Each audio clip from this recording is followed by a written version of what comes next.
여러분의 꿈이 무엇인가요? 인생의 목표는 어떻게 되시나요? 그거 먹는 거야? 라고 말씀하시는 분들도 계실 텐데요. 여러분들 요즘 어떠세요? 굉장히 힘드시죠? 월급은 적은데 돈 쓸 곳은 많습니다. 물가는 점점 오르고 돈은 모아야겠고 미래에 대한 준비도 생각하지만 전혀 실천되지 않습니다. 동의하시나요? 이런 20대, 30대 사회초년생들을 위해서 전략적으로 본인은 본인의 일에 집중하시고 현재 20대, 30대를 마음 편히 보낼 수 있도록 도와드리겠습니다. 그 방법 중 첫 번째, 내 돈에 좋은 일자리를 주자입니다. 어떤 내용인지 감이 오시는 분들은 더 집중해서 들으시면 본인의 노하우가 될 것이라 생각합니다. 꿈과 목표를 설계하려 합니다. 어떤 것들이 있을까요? 결혼이 있겠고, 가족, 출산 계획도 있겠고, 나만의 보금자리, 나만의 멋진 차, 나만의 여행 등 여러 가지가 있습니다. 하지만 이것들의 기반에는 꼭 이것이 있어야 합니다. 바로 돈이죠. 공감하시나요? 여러분들은 지금보다 더 행복하려면 현실적으로 이것을 이루려면 바로 돈이 제일 필요로 합니다. 즉 행복이 자산이고 자산이 행복입니다. 이것이 대한민국의 현실입니다. 배고파 굶주려 먹을 것만 있으면 행복했던 시절은 이미 우리 부모님 시대에서 끝났습니다. 우리들은 지금보다 더 편리하고 쉽고 자유롭고 내가 하고 싶은 일들을 추구합니다. 그러기 위해서 열심히 사는 거 아닌가요? 지금부터 본인의 목표에 맞는 꿈에 맞는 금액을 선정해 주시기 바랍니다. 그리고 그것을 이룰 수 있는 방법을 찾도록 하겠습니다. 어떠세요? 목표에 맞는 금액을 선정하다 보니 과연 내가 이만큼 벌 수 있을까? 의문이 들지 않으세요? 내가 만약 돈 많은 부자라면 내 목표를 설계하는데 무리가 없겠죠. 그렇다면 우리가 일단 부자가 한번 되어 봅시다. 부자가 되는 방법에는 5가지가 있습니다. 그중 첫 번째, 부모님을 잘 만난다. 두 번째, 남자를 잘 만난다. 세 번째, 억대 연봉을 받는다. 네 번째, 로또, 복권에 당첨된다. 다섯 번째, 내 돈을 열심히 부풀린다. 다시 현실로 돌아가서 우리가 이룰 수 있는, 부자로 살 수 있는 확률 높은 방법을 선택을 한번 해볼까요? 첫 번째, 부모님은 잘 만난다. 여러분 태어나면서부터 부모님을 선택할 수 있을까요? 그런 권한이 있습니까? 없습니다. 두 번째, 남자를 잘 만난다. 갑부집 남자를 만나서 편안하게 산다. 이런 여유 많은 아들들 매우 까다롭고 만나기도 힘듭니다. 또는 갑부가 될 남자를 만나서 결혼을 한다. 열정과 마인드만으로 성공할 수 있을까요? 남자한테 기대면서 살 수는 없습니다. 세 번째, 억대 연봉을 받는다. 초등학교, 중학교, 고등학교, 대학교 엘리트 코스를 밟아 좋은 스펙, 굉장한 스펙으로 대기업에 취업해서 억대 연봉을 받겠다.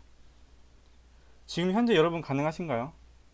가능하신 분도 계시겠지만 굉장히 힘들고 고단한 삶이라고 생각합니다. 네 번째, 로또에 당첨된다. 로또 당첨될 확률은 지나가다 번개 맞을 확률보다 낮습니다. 여러분 번개 맞아 보셨습니까? 혹시나 주변에 맞았다는 분 보신 분 계신가요? 한 번뿐인 인생을 1억 천금으로 1억 천금을 목표로 인생을 올인할 수는 없습니다. 다섯 번째, 그럼 내 돈을 열심히 부풀린다.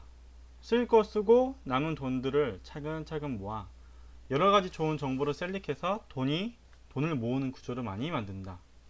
즉 월급을 주는 구조를 내 스스로 더 만들어서 부자가 된다.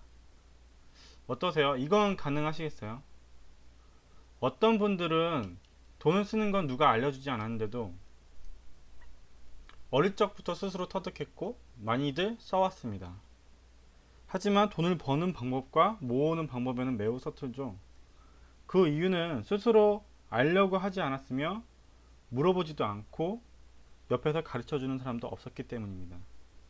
더군다나 우리가 돈을 벌기 시작한 세월이 얼마 되지 않았기 때문이죠.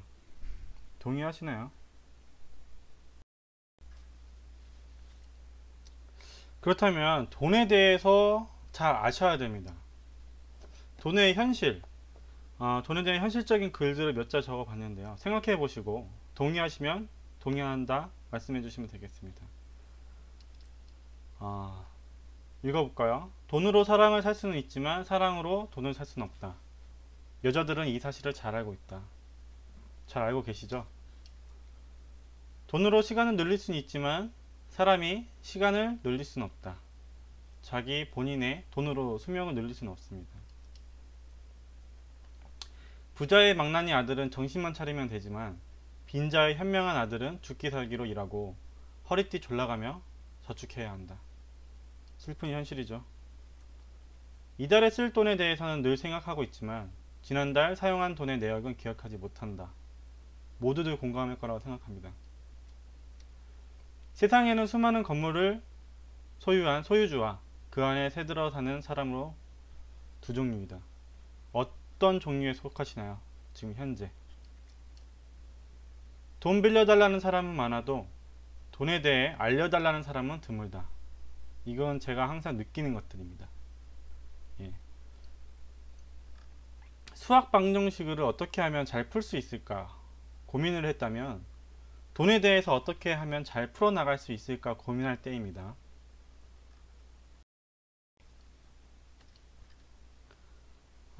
가난한 사람과 부자의 차이점. 부자로 살려면 간단합니다. 단순히 부자처럼 먹고 자고 입는 것이 아니라 부자들이 돈을 어떻게 생각하고 어떻게 받고 있는지 그걸 옆에서 집중해서 보고 따라하면 됩니다. 부자가 아닌 사람과 부자들의 생활은 다릅니다. 한번 볼까요? 이 숫자를 보고 느껴지시는 게 있습니까? 예. 한번 얘기 풀어나가 보도록 하겠습니다. 우리들은 한 달에 한 번 받는 월급으로 30일을 생활을 합니다. 하지만 부자들은 30일 내내 들어오는 월급으로 30일을 생활합니다. 이게 차이점이고요. 두 번째, 우리는 1년 12번 들어오는 월급으로 365일을 생활하지만 부자들은 365일 내내 들어오는 월급으로 365일을 살아갑니다.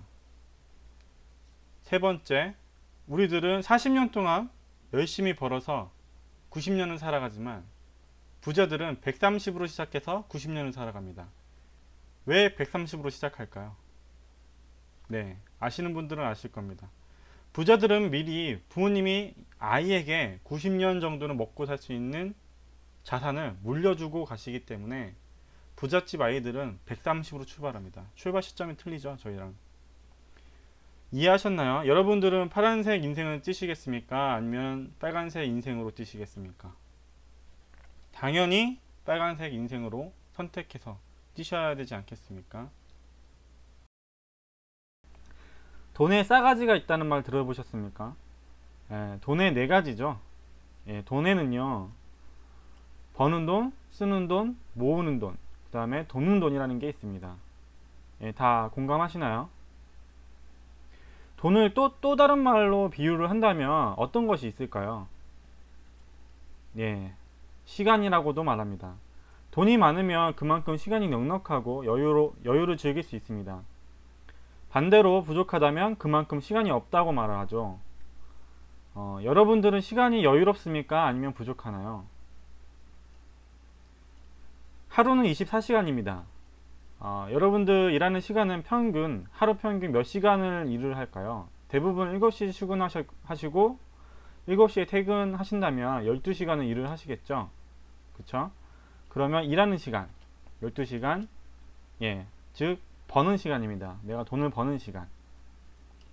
그 다음에 잠자는 시간을 평균 7시간 정도로 주무신다고 하면 이 시간을 쓰는 시간도 아닌 버는 시간도 아니면 모으는 시간이라고 가정하겠습니다. 그리고 기타 나머지 여가 시간은 5시간을 잡으시고 이 시간을 뭐라고 하죠? 데이트도 하고 여가 생활에 쓰이는 시간이며 남을 돕는 시간이기도 합니다. 여러분들도 시간이 되시면 한번 여러분의 시간을 한번 계산해 보는 것도 좋을 것 같습니다. 그렇다면 여기서 중요한 것이 우리는 과연 24시간을 두고 얼마나 벌고 얼마나 쓸까요? 예를 한번 들어보겠습니다. 연봉 3천만 원을 받는 직장인이 있습니다. 월급으로 따지자면 매월 250만 원을 받겠고요. 이제 한 달을 4주로 나눠서 따지자면 주급으로 63만 원이 되겠고요. 1일 급여는 9만 원이 됩니다. 시급으로 따지자면 7,500원 정도가 되겠네요. 여러분들이 250만 원 월급이면 이 정도 할 거라고 예상을 하시면 되겠습니다. 이게 바로 버는 돈이죠. 그렇다면 쓰는 돈은 어떻게 될까요? 월 지출액. 여러분들은 한 달에 얼마 정도 쓰시나요? 핸드폰 비용 8만원, 데이트 비용 20만원, 술, 담배 해서 한 달에 15만원 정도. 술값 많이 아니, 담배값도 많이 올라가긴 했지만, 그쵸? 많이 줄이기도 하시는 분도 있으시니까. 하루에 일식, 한 끼만 사먹시는 분들, 7,000원씩 잡아서, 일식을 잡았고요. 그리고 월세, 할부, 유류 및 교통비가 총 합해서 한 달 들어가는 비용이 150만원이라고 가정을 하겠습니다. 그렇다면 여기서 이것들을 사주로 28일로 나눠서 1일당 내가 과연 이것들을 얼마 정도 쓸까, 하루 내가 쓰는 돈은 얼마 정도 될까 계산을 한번 해보시면, 핸드폰 비용을 8만원을 28일로 나눠버리면 하루 지출 비용이 2,800원입니다 2,857원. 데이트 비용 7,142원. 유류 및 교통비가 하루에 쓰는 돈이 만원이라고 고정적으로 나간다고 가정을 하면, 하루에 내가 쓰는 돈은 약 53,000원입니다. 이해하셨나요?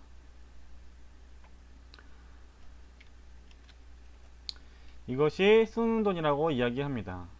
그렇다면 모으는 돈은 어떻게 될까요? 한번 계산을 해볼까요? 하루 1급, 하루에 내가 버는 돈이 9만원이라고 했습니다. 그러면 내가 하루 쓰는 돈이 53,000원. 얼마 정도가 남죠? 37,000원 정도가 남습니다. 그럼 37,000원을 28일 4주로 곱했을 때 약 100만원 정도가 넘습니다. 계산 되시나요? 이게 바로 모은 돈이라고 말을 합니다. 그렇다면 100만원을 1년 동안 모으면 1200만원. 그렇다면 10년 동안 모으면 1억 2천만원입니다. 20년 동안 모으면 2억 4천만원이라는 원금이 생깁니다.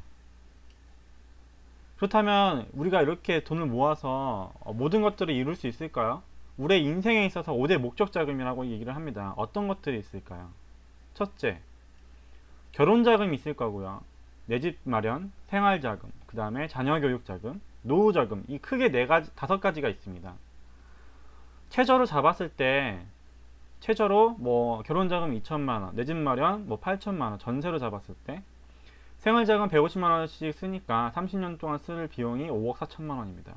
자녀 교육비 1인당 자녀 대학까지 보내는 데 3억이라고 하죠. 노후 자금, 1인당 내가 필요한 자금이 60세 은퇴했을 때 100세 시대죠. 40년 동안 필요한 자금이 3억 정도가 필요합니다. 이 자금을 모두 최저로 잡았을 때만 12억 4천만원이 필요한데, 내가 20년 동안 돈을 모아도 2억 4천만원이라는 돈입니다. 어떻게 하시겠습니까? 엄청나게 10억이라는 큰 돈이 부족하지 않겠습니까? 나머지 금액을 어떻게 준비를 할까요? 다 빚을 낼까요? 방법은 있습니다. 어떤 것들이 있는지 지금부터 또 진행하도록 하겠습니다. 우리가 그럼 일하는 시간을 늘릴 수 있을까요? 늘릴까요? 그럴 수도 없습니다. 지금 일하는 것도 너무 힘들죠. 그렇다면 잠자는 시간을 줄일까요? 잠자는 시간을 줄여서 더 모으겠다라는 생각을 하시는 분은 없으실 겁니다. 그렇다면 쓰는 시간, 내가 지금 즐기고 있는 여가 시간을 조금이라도 줄여볼까? 아낄까? 라고 생각하십니까? 그것도 포기 못 하시는 분도 있으십니다. 아니요, 양보할 수 없죠. 방법은 한 가지입니다. 어떤 방법이 있을까요? 일을 하든 간에 돈을 쓰든 간에 모은 돈에 24시간 일을 할 수 있게끔 일자리를 주는 겁니다. 24시간 일을 할 수 있게, 나는 자고 있어도 내 돈은 일을 하고 나는 돈을 쓰지만 내 돈이 돈을 벌 수 있게끔 만들어야 합니다. 그것이 바로 수익률이라는 직업이라고 얘기를 합니다. 좋은 수익률의 직업을 줘야겠죠. 수익률이라는 직업에는 여러 가지가 있습니다. 그걸 세부적으로 나눠보면 저축과 투자로 나눠지겠죠. 첫 번째가 안정적이지만 수익은 낮은 직업과 안정성은 다소 떨어질 수 있지만 높은 수익률을 가져갈 수 있는 직업. 혹시 모를 사고로 인해 재산상 손해를 볼 수 있는 것을 방지하기 위해 들 수 있는 직업 등이 있습니다. 여러분은 어느 곳에 어느 돈에 어떤 직업을 줄 수 있겠습니까? 어떤 수익률을 주고 싶으세요? 어느 정도 수익률을 목표로 할지 잘 모르시는 분들에게 간단한 법칙 하나 알려드리겠습니다. 이것은 꼭 기억해 주시기 바랍니다. 72의 법칙이라고 합니다. 나의 원금의 2배가 되는 기간을 계산하는 방법으로 70이라는 숫자에 현재 나의 수익률을 나누면 기간이 나옵니다. 예를 들어 미국에 급한 비즈니스로 가야 합니다. 시간은 곧 돈이라고 얘기를 했습니다. 여러분들은 어떤 교통수단을 선택하실 건가요? 혹 어떤 교통수단을 이용하고 계신가요? 나는 홀로 열심히 잘 걷고 있고 바른 길로 가고 있다고 생각하실 텐데요. 주변 사람들은 엘리트 기장이 비행하는 비행기로 날아가거나 베스트 드라이버가 운전하는 안내하고 있는 그런 차를 타고 가고 있고요. 책임감 있는 선장이 안내하는 배를 이용해 나보다 앞서고 있습니다. 당연히 돈이 들지 않는 본인의 힘만으로 걷는 방법을 선택하는 방법도 현명할 수 있지만 시간이 아주 오래 걸리겠죠. 스스로 전문가가 되기보단 그 분야의 전문가를 고용하고 이용하는 것이 더 현명하고 빠른 방법이라고 말할 수 있겠습니다. 동의하시나요? 지금 현재 우리나라 기준금리가 몇 퍼센트이신지 아시나요? 보시는 것 같이 1.75%입니다. 이것을 기준으로 여러 은행들이 금리를 적용하는 건 알고 계셨죠? 2007년 5%의 금리가 지금 현재 1%의 금리로까지도 떨어졌습니다. 막상 보고 듣고 나니까 걱정스러운 분도 계실 것이고 알고 계셨던 분도 계실 텐데요. 은행은 더 이상 내 재산을 증액할 수 있는 수단이 아닙니다. 이제 은행 하면 떠올리시는 게 뭐죠? 여러분들은 금리가 떠올리시겠죠. 지금 현재 시중 금리가 몇 %라고요? 1.75%에서 이제 2%까지 올라가는데, 그럼 은행의 VIP 고객은 어떤 사람들일까요? 돈을 많이 입금시키는 사람들이 VIP 고객들일까요? 그렇지 않죠. 대출을 많이 하는 사람들이 은행의 VIP 고객입니다. 그 이유는 뭘까요? 한번 알아보도록 하겠습니다. 은행의 대표적인 상품은 예금 적금 상품이죠. 지금 현재 적금 이자율이 2%에서 3%를 왔다 갔다 하는 실정입니다. 그렇다면 지금 현재 2%의 적금과 예금과 9%의 대출 이자를 내고 있다면 중간에 이제 마진이 남겠죠. 중간 마진이 1에서 6%가 마진이 남을 거고, 이걸 바로 이제 예대 마진이라고 합니다. 예대 마진은 이제 은행의 수익이죠. 예를 한번 들어보겠습니다. 제가 목돈이 1000만원 정도가 있어요. 연 2%의 정기 예금에 가입을 했을 때 12개월 후 1년 이후에 1000만원 플러스 20만원, 1020만원이라는 돈을 받는다라고 생각하고 계시는데, 수익률을 따지면 몇 %일까요? 2%죠. 20만원에 대한 연 2%의 이자율을 적용을 받았으니까요. 근데 수익률이 이게 실제적인 내가 가져갈 수 있는 수익률인지 한번 알아볼까요? 세금은 얼마나 뗄까요? 15.4% 일반 과세를 합니다. 이게 바로 이자에 대한 소득세. 20만원이라는 이자를 받았잖아요. 거기에 대한 소득세를 부과를 합니다. 또 하나 더 있어요. MPB라고 해서 하나를 더 적용을 하는데 아시나요? 이게 물가 연동이 돼서 물가라고 하면은 생활물가와 이제 산업물가 여러 가지가 있는데, 통틀어서 연 3에서 5% 정도 올라간다고 합니다. 이게 바로 이제 화폐 가치죠. 그렇다면 실수익은 어떻게 될까요? 마이너스 1.44%라는 겁니다. 2%의 정기 예금에 넣어놔도 실질적으로 내가 가져갈 수 있는 수익률은 마이너스 1.44%다. 예, 세금만 제외했을 때는 1016만원이라는 금액을 가져갈 수 있습니다. 그렇지만 물가 상승률을 연동을 시키면 화폐 가치는 986만원이라는 가치가 되는 거죠. 어떠세요? 지금 여러분들은 어떻게 하고 계시는 건가요? 예, 안전하게 손해로 보고 계시는 겁니다. 예전부터 이렇게 금리가 낮았던 건 아니었어요. 우리 부모님들이 30살 때 계속 워킹을 하시는 시대에 일을 하는 시대죠. 예, 1970년대 금리는 몇 %였을까요? 연 20%의 고금리였습니다. 어마어마했죠. 그때 왜 이렇게 은행 금리가 낮아졌을까? 그 이유에 대해서 설명을 드리자면, 은행이 있고요, 기업이 있고, 기업은 뭐 현대, 대우, 삼성들 뭐 이렇게 있겠죠. 이 기업들이 공장이 필요하겠죠. 공장을 지으려고 하니까 자본금이 필요합니다. 자본금을 어떻게? 은행한테 자본금을 빌립니다. 그리고 그것에 대한 이자를 내겠죠. 고액의 이자를 지급을 하죠. 공장을 만들었지만 공장에서의 이제 일할 사람들이 필요하잖아요. 그때 개인들은 농사를 짓던 사람들이 농사를 지어서 돈을 버는 것보다 공장에 가서 일을 하는 것이 더 임금이 더 많은 거예요. 일을 하다 보니까 기업에서 이제 임금을 받고요. 그 돈을 다시 은행한테 맡깁니다. 저축을 합니다. 그 은행은 개인들한테 고액의 이자율을 적용시켜서 돈을 줬죠. 그래서 은행은 몇 %의 예대마진? 10%의 예대마진이 남게 되는 거죠. 이렇게 운영이 되다가 현재까지 떨어진 이유에 대해서 대략적으로 설명을 드리자면, 공장에서 이제 제품이 생산이 되고 수출도 하고 그렇게 함으로써 기업이 성장함으로써 빌렸던 자본금에 대해서 원금도 갚고 이자도 갚다 보니까 점점 더 이제 은행한테 돈을 빌리지 않아도 되는 실정까지 오게 되는 거죠. 그래서 20%, 10%, 뭐 7%, 5%까지 떨어지다 보니까 자연스럽게 개인한테도 15%, 10%, 5%, 지금 현재 1%까지의 금리가 적용이 되는 겁니다. 어느 정도 이해가 되셨나요? 왜 금리가 이렇게 떨어지는지. 이런 식으로 떨어지고 있는데, 국가별로 알아보면 우리나라 옆 동네에 있는 뭐 금융선진국에 속하고 있는 일본이나 미국 같은 경우에는 어떨까요? 국가별 금리 현황을 살펴보면 일본은 0.10%, 미국도 0.25%죠.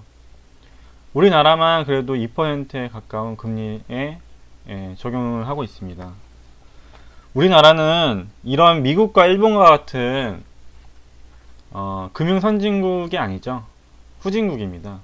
약 10년이나 뒤처진 상태라고 하는데 어떨까요? 우리가 이런 옆 동네에 있는 일본처럼 미국처럼 금리가 떨어지지 않을 거라는 보장은 없습니다. 점점 지금 떨어지고 있는 걸 느끼고 계시죠. 적금과 세금에 대해서 조금 더 알아보면, 은행의 정기적금의 변화는 지금 현재 1998년도에 8.55%에서 지금 13년도 2.8%, 15년도 1.75%, 2%에 가까운 금리를 적용받고 있습니다. 국가별 이자 소득세에 대한 세금에 대한 세율은 어떻게 되냐면, 네덜란드가 60%를 내고요. 그리고 미국 같은 경우에는 46% 정도를 이자 소득세를 내고요. 우리나라 한국만 해도 15.4% 금리가 이자 소득세가 아직까지는 낮은 상태죠. 근데 세금에 대해서 지금 현재 어떻게 하고 있죠? 국가 정책적으로 보면 세금을 좀 더 늘리는 추세인 거죠. 머지 않았습니다. 세금을 점점 늘리는 시기대가 다가올 날은 머지 않았기 때문에 미리 대처하고 준비를 해야겠죠. 우리나라에서는 비과세라는 게 있습니다. 이런 이자 소득세를 내지 않아도 되는 그런 금융상품들이 있는데, 그런 상품들이 최초 1994년도에는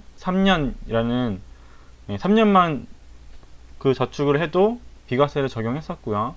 5년, 7년, 10년, 지금 현재 10년까지 왔죠. 정책이 바꾸고 정부 바뀔 때마다 이렇게 금융적으로 이제 변동이 생겼습니다. 작년 2012년도까지만 해도 10년에 대해서는 모든 상품들 비과세가 적용이 됐지만 2012년 이후부터 또 다시 한번 바뀌었었죠, 세법이.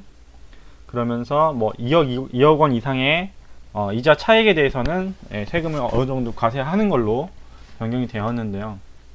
점점 이런 비과세 적용하는 상품들도 점점 사라져 가고 있는 것 같습니다. 지금 현재 시중은행의 1금융권에서 1금융권, 2금융권에서 지금 하고 있는 적금 이자율입니다. 여러분들의 지금 적금 이자율은 몇 %인가요? 이 정도 되겠죠. 2%에 가까운 적금을 들고 계실 텐데요. 적금 계산법에 대해서 혹시 알고 계시나요? 대부분 사람들한테 물어보면 이 적금 계산법을 잘 모르세요. 그냥 단순하게만 알고 계시겠죠. 12개월 이후에는 2.3%라는 2%라는 금리를 연동 받아가지고 이 정도 되겠다라고 생각하고 계시는데 실질적으로 계산은 해야 됩니다. 적금 들을 때 그런 은행원한테 물어보시진 않으시잖아요. 은행원도 물어보지 않으면 알릴 의무사항에 해당되지 않기 때문에 알려주지는 않습니다.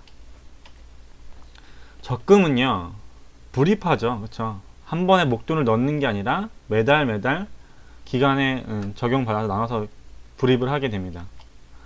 연 2%의 적금을 가입했을 때 제가 1년 이후에 목표 금액이 1000만원이라고 가정을 합니다. 그럼 1000만원을 나누어서 12개월로 나누면 약 83만원이라는 금액이 나오죠. 1월부터 12월까지 1월달에 제가 이제 적금을 들었다고 가정을 하고 83만원을 저축을 합니다. 그 이후로 매달 똑같은 날짜에 자동이체를 시키겠죠. 3월달에도 83만원을 냅니다. 그리고 12월까지 83만원을 쭉 내면 약 1000만원이라는 목돈이 생기겠죠. 그렇다면 2%의 적금 이자율 얼마 정도의 수익률이 붙었을까요? 2%일까요? 그렇지 않습니다. 약 2%의 절반인 1%만 적용이 되는데요. 그 이유는 즉 연 2%라는 적금 가입입니다. 연이라는 것은 1년이죠. 1년에 대해서만 2%를 적용을 해주는 거예요. 그러면 1월달에 들어갔던 83만원은 12개월 동안 있었으니까 12개월치인 2%를 적용시켜줍니다. 83만원에 대해서만. 그럼 2월달에 들어갔던 83만원 어떨까요? 낮아지겠죠. 12개월치의 이자율만 적용시켜줍니다. 3월달에도 마찬가지로 10개월치의 이자율을 적용시켜주고요. 6월달에도 약 절반인 1%의 이자율을 적용시켜줍니다. 그리고 11 마찬가지로 3개월, 2개월 그 다음에 12월달엔 1개월의 이자율만 적용시켜주겠죠. 그러니 이자의 절반만 되는 수준을 가져가게 되는 겁니다. 근데 제가 아까 전에 말씀드렸죠. 이자에 대한 세금을 내잖아요. 세금과 NPV 화폐가치를 적용을 하면 거의 마이너스 금리가 되는 실정에 오게 되는 겁니다. 예금보다 더 낮은 금리를 가져가는 게 되는 거죠. 그런데 여러분들은 어떻게 되죠? 적금을 10년, 길게는 20년까지 가져가시는 분들이 계시죠. 저는 1년 만기, 2년 만기로 빼서 쓰는데요. 근데 대부분 사람들이 1년 이후에 적금이 만기돼도 다시 또 적금을 듣습니다. 그러면 그걸 이어서 따져보면은 연 단위로 계속 세금도 내면서 뿐더러 계속 이어서 한 10년째, 20년째 적금을 하게 되는 거죠. 장기 투자에 있어서 최소한의 철칙 어떤 것들이 있을까요? 시간이 있을 거고요. 장기간의 시간이 있을 거고 수익이 있습니다. 물가가 나왔네요. 물가 하면은 우리 학생들의 교육비, 교육 자료에 대한 등록금에 대한 여러가지 생활 물가에 대한 물가들이 있을 건데 총 생산량의 물가가 어떻게 될까요? 연복리 3에서 5%를 매년 상정하고 있습니다. 근데 조금 전에 제가 말씀드렸듯이 적금이자, 예금이자가 어떻게 될까요? 물가 상승률을 못 따라가죠. 1%의 금리를 길게 투자하면 어떻게 될까요? 조금 전에 말씀드렸듯이 그냥 안전하지만 손해를 보고 계신다고 말씀을 드리는 겁니다. 그래서 장기 투자의 최소한의 철칙은 물가 상승률보다 높은 수익률을 같이 가져가야 그게 더 안전하다고 말씀을 드릴 수 있는 겁니다.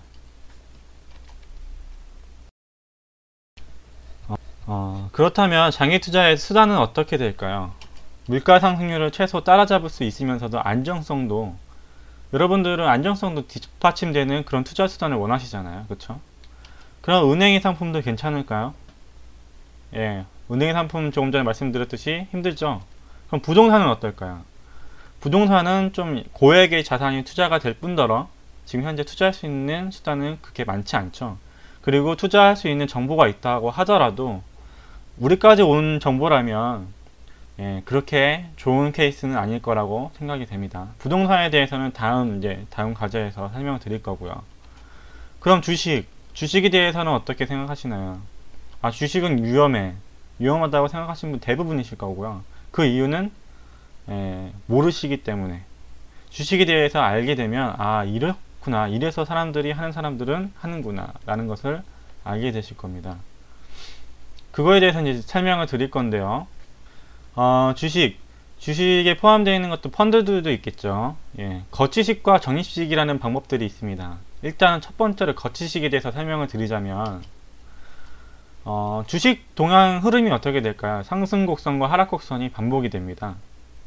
주식이 오르락내리락 하죠. 하루에도 오르락내리락 하고 있는데 이게 크게 폭으로 따져보면 2년에서 3년 단위로 상승세와 하락세가 반복이 됩니다. 길게는 5년 동안에 주식시장이 반복이 되겠죠. 대부분의 사람들일 경우에는 투자를 할 때 짧은 기간에 고수익을 원하시는 분들이 계십니다. 그런데 방법이 틀렸다고 말씀을 드리는 게 주가 흐름이 상승곡선, 하락곡선이 계속 이어지는데 거치식은 매수하고 또 매도하는 시간 타이밍을 잘 잡아야 되는 거예요. 그래서 이렇게 저점에서 시작했다가 고점에서 팔면 이익이겠죠. 단기간에 큰 수익을 가져갈 수 있습니다. 그렇지만 그 타이밍을 놓치게 되면 짧은 기간에 똑같이 본전을 찾는다거나 손해를 보는 경우가 대부분인 거죠. 그래서 주식해서 망했다는 사람들이 많게 되는 겁니다. 현재 시점이 저점이 아닌 고점으로 시작했다면 어떨까요? 계속 떨어지는 주가를 보고 마음이 되게 불안하겠죠. 그렇다면 어쩔 수 없이 반토막으로 아니면 손해보고 처분하시는 분들이 대부분입니다. 그래서 이 방법에서 있어서 주식을 해서 망했다는 사람들은 많게 된다고 하는 거죠. 이런 방법은 추천드리고 싶진 않고요. 제가 추천드리고 싶은 방법은 다음입니다. 적립식으로 투자를 하자. 내가 고점일지 저점일지 난 모르겠다. 내가 지금 들어간 시점이 고점이어도 그 방법에 대해 그 기회를 내가 잡겠다 라는 방법인데요. 적립식 투자는 어떻게 하시냐면 한 번에 큰 돈을 주식을 매수하지 말고 조금씩 나눠서 매수를 하는 거예요. 장기적으로 투자하는 것이죠. 일명 코스트 에버리지 효과라고 얘기를 하는데요. 한국말로 평균 매입 단가 효과라고 불립니다. 투자 방식은 이렇습니다. 예를 들어 S전자 주식이 한 주에 100만원을 합니다.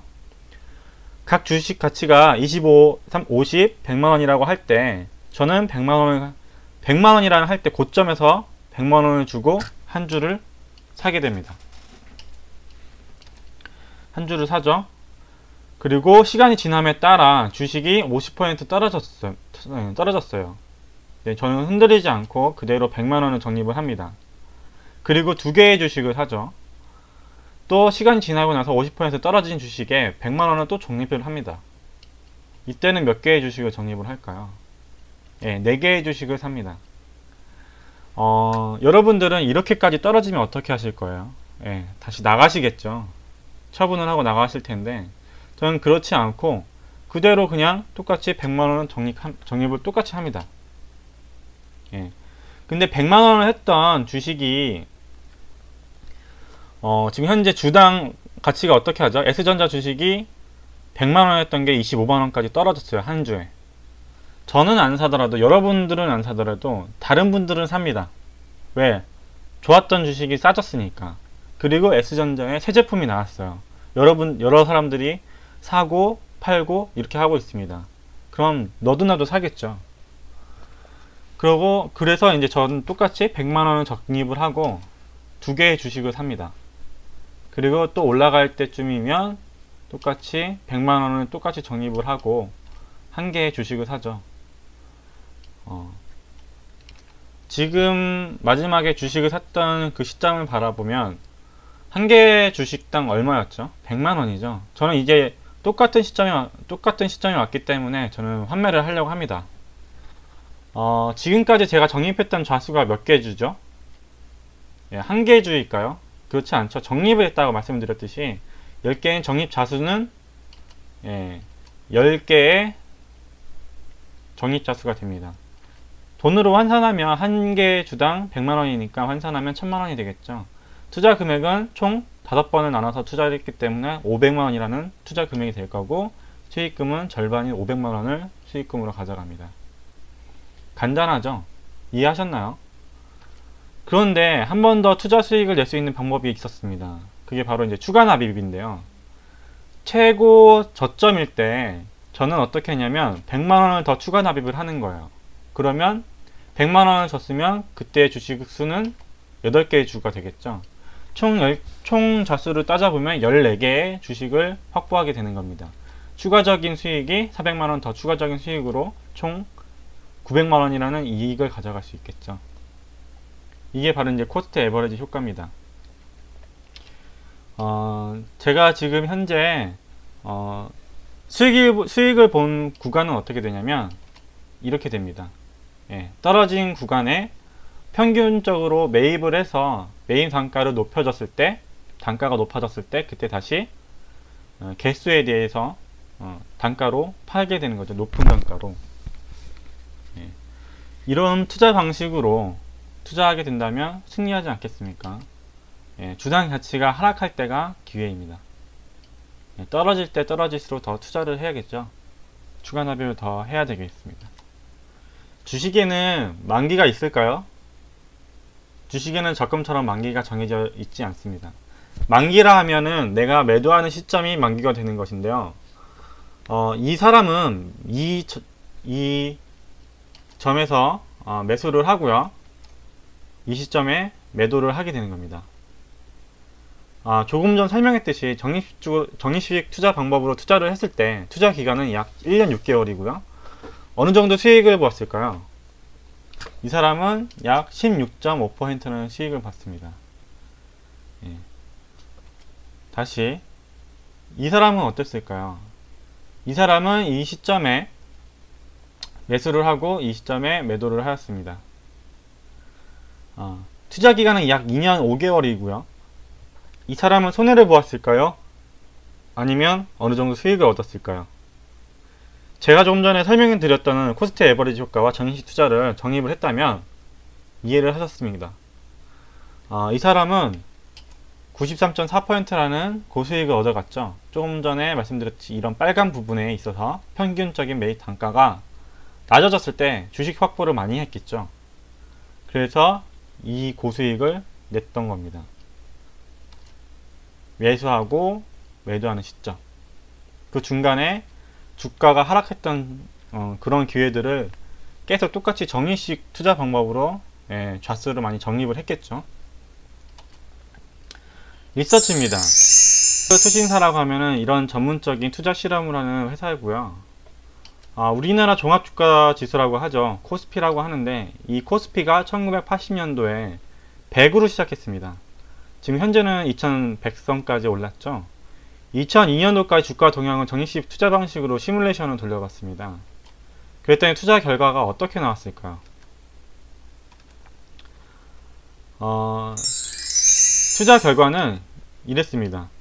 적립식으로 1년 동안 주식형 펀드에 투자 시에 연평균 26%의 수익과 최악의 경우, 반대의 경우 15%의 손실이 났습니다.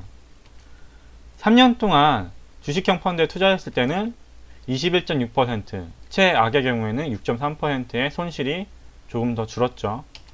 그리고 5년 동안 주식형 펀드에 투자 시에는 연평균 21.3%, 최악의 경우에도 연 4.9%의 수익이 났습니다.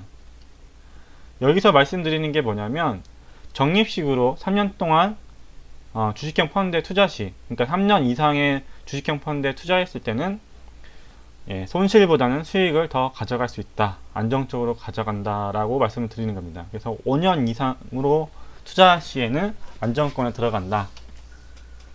10년 동안 주식형 펀드에 투자 시에는 최악의 경우 6.2%의 수익이 결과가 나왔습니다. 투자에 있어서 또 다른 방법이 있다고 하면 다른 것들이 있는데, 이런 캔들 차트를 보신 적이 있으시죠? 증권 프로그램을 보다 보면 자주 볼 수 있는 그림입니다. 펀드키퍼라는 단어를 들어보셨나요? 펀드에는요, 수익률이 좋은, 수익성이 좋은 주식형 펀드가 있고, 안정성을 둔 채권 비중이 높은 채권형 펀드가 있습니다. 이런 펀드들을 비교를 하자면 쉽게 말해서 주식형 펀드는 공격적인 창을 얘기하고요. 그리고 채권형은 안정성이 높은 방패를 비교를 합니다. 창과 방패죠. 그래서 주식시장은 상승 곡선과 하락 곡선이 어떻게 2년, 3년 단위로 반복이 됩니다. 이런 보시는 것과 같이 상승 곡선과 하락 곡선이 반복이 되겠죠. 길 때는 한 5년 정도가 길게 이어지기도 하고요. 이렇게 반복이 되는데 주식이 하락할 때는 항상 이벤트적인 것들이 있었습니다. 이런 IMF 같은 외환위기, 카드파동, 서브프라임, 이런 대대적인 이벤트가 있었고요. 이런 주식에 만약에 상승세일 때는 주식형 펀드에 아니면 채권형 펀드에 투자를 해야 할까요? 투입을 해야 할까요? 당연히 공격성이 좋은 주식형 펀드에 투자를 해서 같이 상승을 하다가 하락세가 다가오죠. 외환위기가 왔을 때는 당연히 채권형으로 변경을 해줍니다. 그리고 다시 주식형으로 변경할 때쯤이면 상승 곡선이 다가왔을 때 주식형으로 변경을 해주고요. 그 다음에 카드 파동이라는 이벤트가 다가온다 그러면 채권형으로 변경을 해줍니다. 그리고 상승 곡선 채권형, 주식형 채권형, 이런 식으로 hedge를 할 수 있다면 어떠시겠어요? 모든 어떤 이벤트가 다가와도, 주가가 하락세치는 그런 일들이 다가와도 안전하게 운영을 할 수 있습니다. 이렇게 상승세는 주식형, 하락세는 채권형 변경을 해서 수익을 가져갈 수 있다면 안정성도 가져갈 수 있는 방법이 펀드키퍼라고 합니다. 꼭 기억해 두시고요. 지금까지 이제 말씀드린 코스트 에버리징 효과와 이런 펀드키퍼를 동시에 갖춘 상품이라면 어떠시겠어요? 자녀한테 적합한, 자녀 교육비에 적합한 그런 통장이라고 말씀드릴 수 있겠죠. 지금부터 그 통장에 대해서 설명드리도록 하겠습니다.